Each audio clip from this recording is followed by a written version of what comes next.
Look Outside is one of the best body horror games I've ever seen. From mangled bodies of teeth to traffic cones? Okay, not every monster design is going to hit, but one absolutely does, the Visitor. The build-up to its reveal is chilling. It's larger than the human mind can even comprehend. It's a horrifying cosmic monster with no explanation of what it is or how it does the things that it does. But that massive eye-like creature is more than just a cosmic horror. In fact, it might have even once been human, or at least something like it. For those who don't know about this game, spoiler alert, the Visitor is a godlike creature whose gaze causes living things and objects to fuse into mutated, grotesque abominations. Sorry, not you, Rat Child, you're great. Anyways, it's never explicitly stated why the Visitor's gaze changes the molecules of things. In fact, we barely learn anything about this thing. What is it? Why is it here? How did it come to be? Nothing. But it seems the Visitor isn't intentionally keeping these things secret. The lack of self-awareness this thing shows is actually not uncommon in Look Outside. Lack of self-awareness. Most characters, whether enemy or friend, show a lack of memories post-mutation. These mutations alter people's minds and turn them into mindless monsters. Well, most of them. I don't think the Visitor is actually making people dumber, but rather too smart. Hold on, let me explain. The Visitor's body is massive, with limbs acting independently and millions of sensory tendrils constantly feeding it input. It's not dumb, it's too smart. Like a football player mid-game. It doesn't have time to stop and ask, why am I here? It's constantly reacting, never reflecting. The same is true for the monsters. Like Lawrence, he has a split mind, part human and part monster. Through dialogue, we realize the monsters do have an understanding of things such as boundaries. Lawrence got off easy and is able to still control himself. But for others, their new bodies override any logic. They're afraid, confused, and overstimulated, to the point where they'll attack anyone. So if that's the case, why are there nice monsters? Most of our companions and friendly monsters we meet are considerably less monstrous than most of the ones that we end up fighting. For some, because of the minimal transformation, their minds aren't as overstimulated.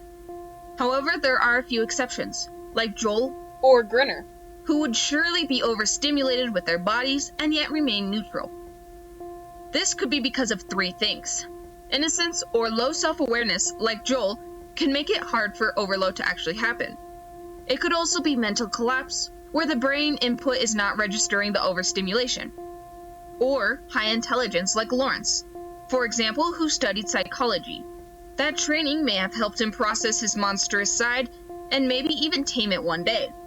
And all of this is to say that the Visitor's mind is 1, overstimulated, and 2, also went under a similar transformation as the humans in the game. That's right, I think the Visitor isn't actually a god, but someone who went through a mutation similar to us, the player. What is the Visitor? The Visitor was once a being, possibly from a different planet or species, that went through the exact same mutation process Sam, our main character, is undergoing now. Okay, that's a lot of information. Let's break it down. During the ending, the perfect ritual, Sam mutates, grows, and becomes a massive creature. He builds cities using his long, independently working limbs. Sound familiar? Well, it should.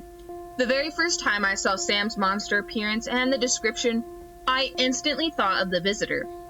The long branching limbs, with smaller and smaller feelers that act independently of the host. This is a direct parallel to the Visitor.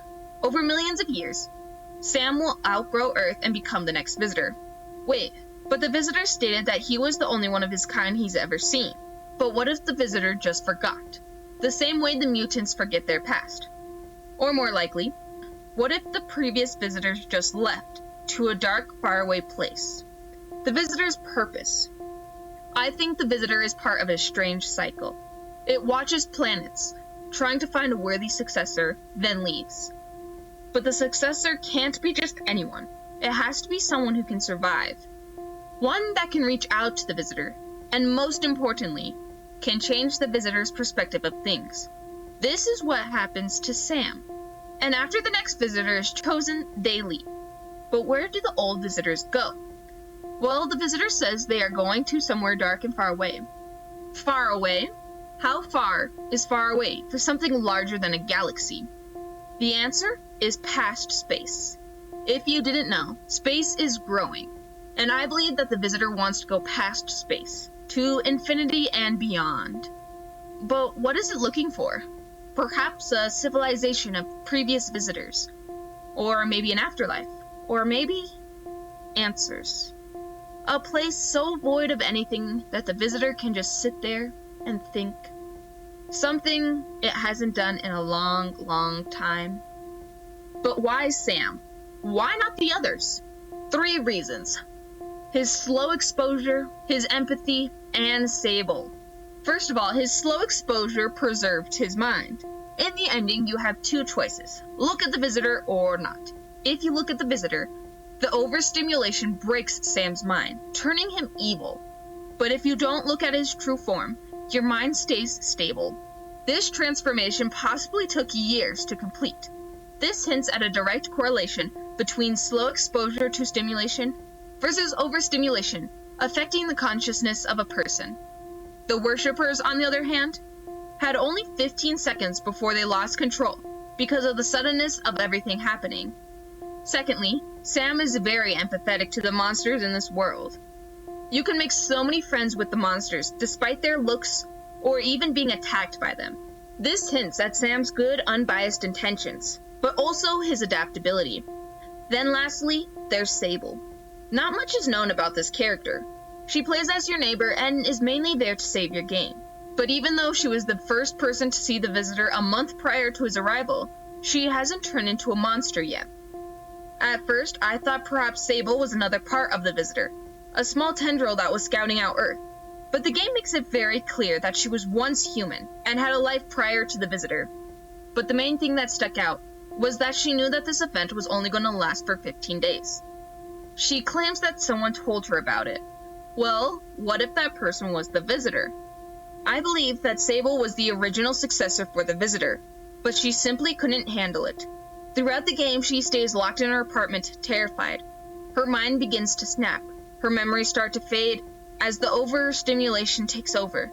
She simply wasn't fit to become the next visitor, so instead, the visitor repurposed her. Her new goal, to find the visitor's replacement. After seeing the visitor with her own eyes, a sort of telepathic link formed, and she became a scout for the visitor. Throughout, there is one thing she remembers, her dreams. She dreams of swirling colors that devour her. This is a precognition.